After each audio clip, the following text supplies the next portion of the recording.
Hi, this is Riddick Big Daddy Bo, two-time former world heavyweight champion, and you're watching Cool True Sports.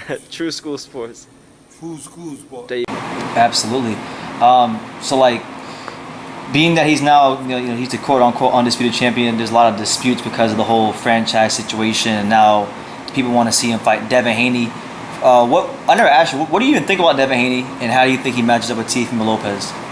Well, I think that no disrespect to Devin Haney and his father, who's very outspoken.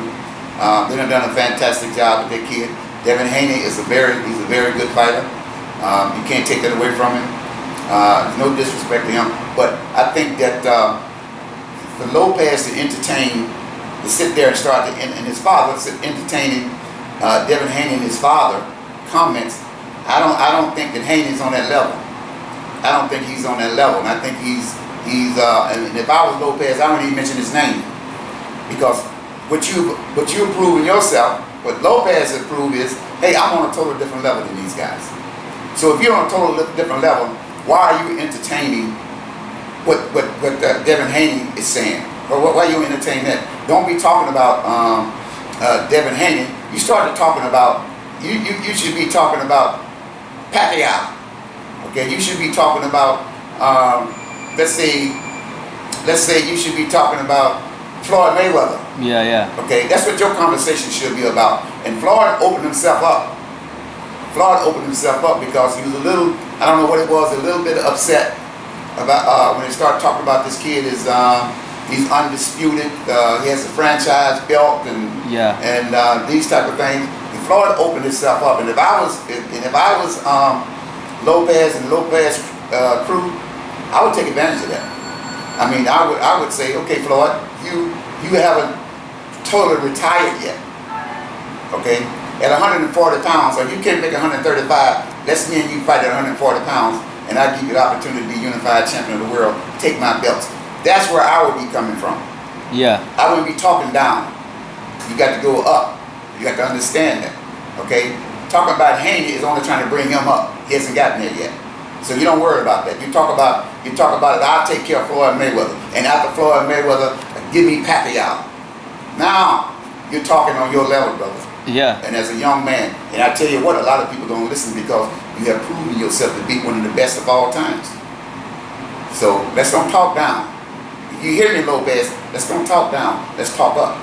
So you're saying go for the gusto and just be as ambitious as possible. That's right. Yeah. Go for it. I mean, they open themselves up for it. You got to speak on it.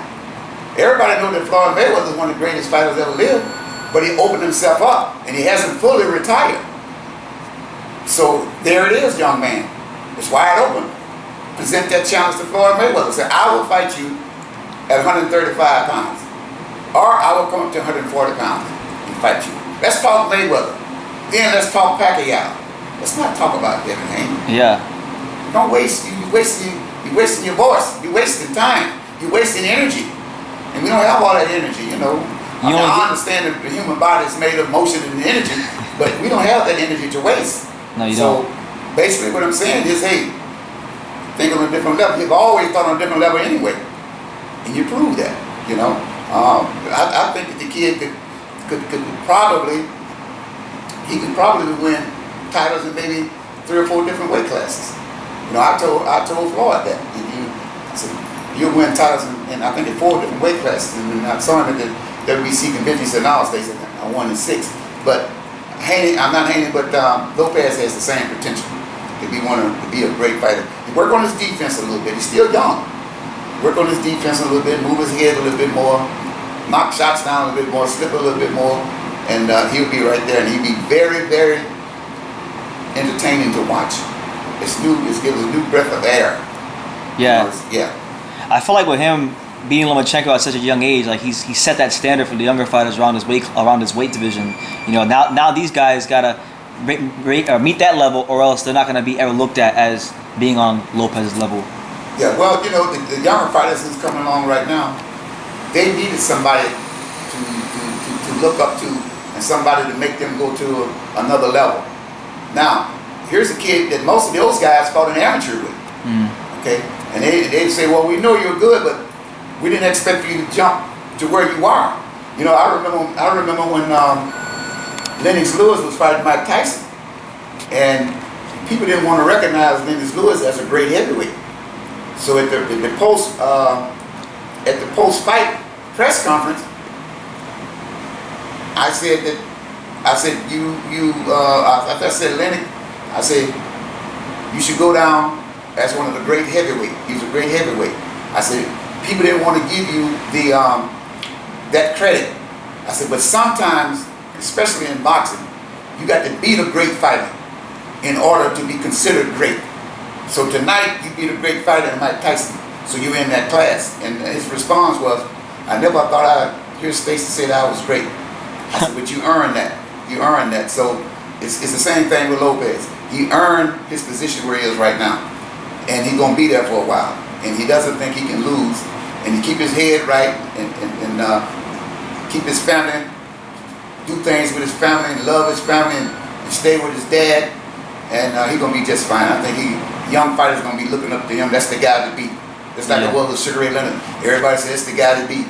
But there's a lot of guys there. You had Duran, Sugar Ray Leonard, Tommy Hearns.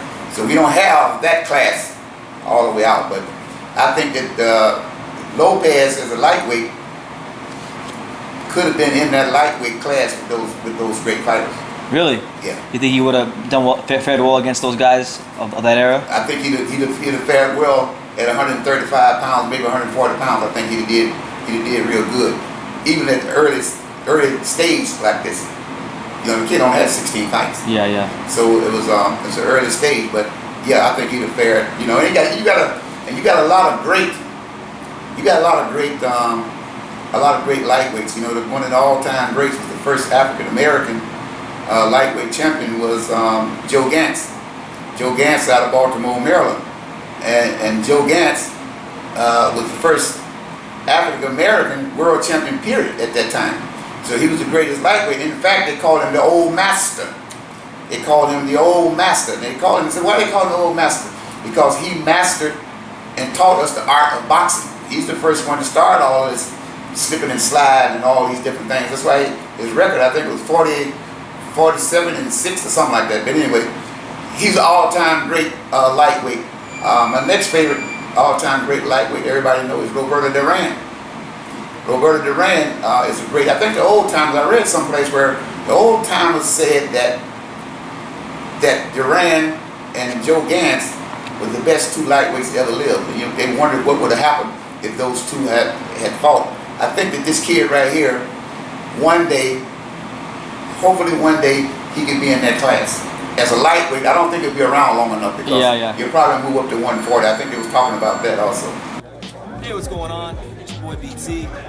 We're at the Davy Powell, and you're watching True School Sports.